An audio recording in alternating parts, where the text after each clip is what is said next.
Greetings, pilots! We will tell you about the aircraft classes in World of Warplanes, about their features, effective usage, and role when operating in a flight with your comrades.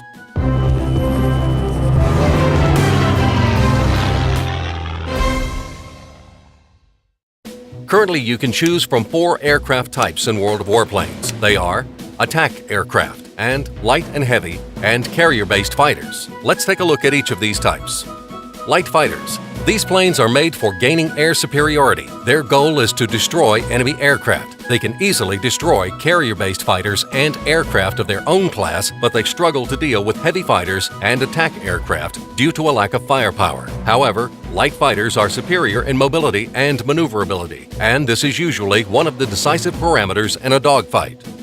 Making an assault on the ground targets using a light fighter is usually ineffective, dangerous for the aircraft, and a senseless action for the team. These planes are better off at vertical or horizontal maneuvers, depending on the country of origin. German and American aircraft are better at gaining altitude. Soviet ones are made for maneuvering in combat. The players that prefer dynamic gameplay should like the light fighters. They are very good for team play and for destroying enemy planes in groups. These aircraft have enough speed and mobility to answer a call for help while on the opposite side of the map. So if you enjoy constant fast-paced battle and have a need for full control that is unforgiving of mistakes, then these planes should be a good choice for you. Attack aircraft.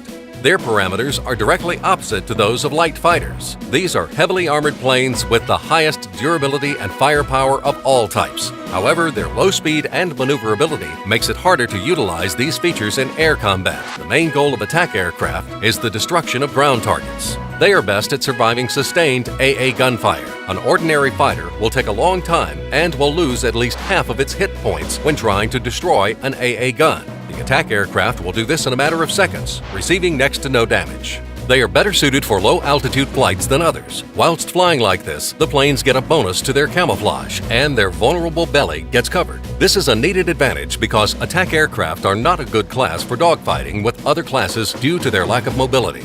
This is compensated by having an onboard gunner, which covers the rear of the plane. If an attack aircraft manages to get an opponent into its sights for several seconds, it will be enough to deal some massive damage. Usually, it is even enough to destroy the target. Never try to shoot down an attack aircraft head-on. You will most likely be destroyed.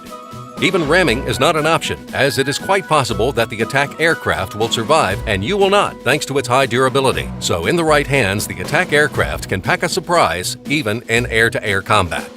The gameplay with attack aircraft is the slowest in comparison to the other classes. On one hand, the warfare is quite simple. You only have to destroy static targets. On the other hand, attack aircraft are really dependent on the team's actions. It is very vulnerable to fighter attacks unless having team support, and it is hard to shoot down fighter planes in one. But it brings a lot of satisfaction when you manage to do so.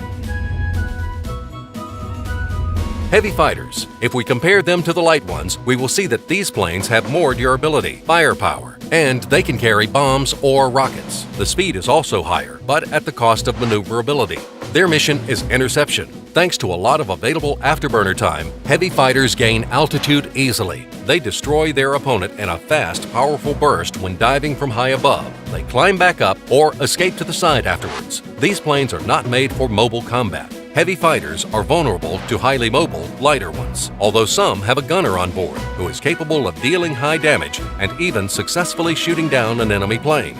Light fighters are also vulnerable to head-on attacks against heavy ones. As a last resort, a heavy fighter can escape their opponent by using their afterburner and taking advantage of its greater speed. Or you could lose them whilst diving if you have the required altitude. Apart from hunting enemy aircraft, heavy fighters can also destroy ground targets. But carrying bombs and rockets dramatically affects speed and mobility. The controls of an already heavy and not-so-mobile aircraft become really clumsy. If we compare it to ground forces, then a heavy fighter can be compared to a sniper. It is located near the main combat location, picks an easy target, and destroys it with a single well-aimed strike. Carrier-based aircraft. This class is interesting. The features of these airplanes cannot be described briefly. If we try and generalize it, we can say that they have traits of both light and heavy fighters. Which traits stand out depends on the country of origin.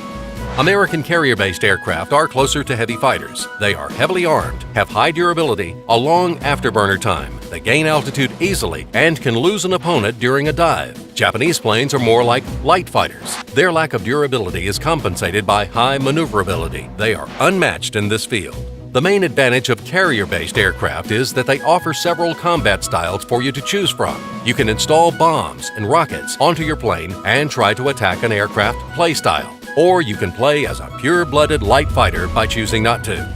The peculiarities of each class offer interesting tactical possibilities when playing in a flight with your friends. Let us show several examples. A classic flight consists of 3 fighters. You can use aircraft of different countries to compensate for the faults of the others. The main goal is to stay together and use the airplane's potential to its fullest. 1 attack aircraft and 2 fighters. In this flight, the attack plane destroys ground targets and acts as a lure. The fighters must stay close, but at a higher altitude, and closely monitor the skies to cover the attack aircraft from approaching enemy aircraft. If a dogfight, the attack aircraft can also help its wingmen.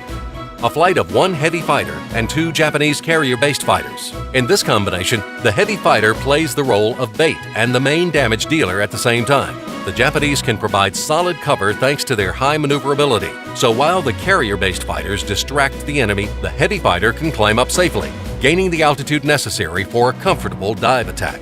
1 carrier-based fighter and 2 heavy ones. The tactics are similar to the previous flight, but this combination will require more skill and coordination from the wingmen.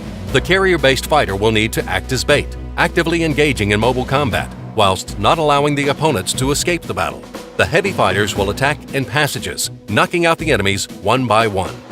Other combinations are, of course, possible. For example, a flight of attack aircraft, or 2 attack aircrafts and a heavy fighter. The search for an effective battle combination is an interesting part of the game. Try it. That's all. Good luck in your battles.